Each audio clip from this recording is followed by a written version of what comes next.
একজন যুবক সারা জীবন গুনাহের মাঝে ডুবেছিল। নামাজ তার কাছে ছিল বোঝা, কোরআনের কথা শুনলে সে বিরক্ত হতো। মা বলতো, বাবা নামাজ পড়ে নে, একদিন তুই থাকবি না। সে হেসে বলতো, মা আমি মরব না এখনই, অনেক সময় আছে। কিন্তু একদিন হঠাৎ অ্যাক্সিডেন্ট, মৃত্যু এসে হাজির। এক মুহূর্ত দেরি করল না, গোরস্থানে লাশ নামানো হলো।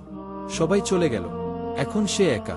কবরের অন্ধকারে হঠাৎ এক আওয়াজ, তোর রব কে? সে ভয় পেল, জবাব দিতে পারল না। তোর নবী কে? জবাব নেই। তুই কোনো দিনের অনুসারী? চুপ, নিঃশব্দ, বুক কাঁপছে, চোখে অন্ধকার। হঠাৎ কবর চেপে ধরল তার দেহ, এমন চাপ যেন হাড়গোড় একসাথে ভেঙে গেল।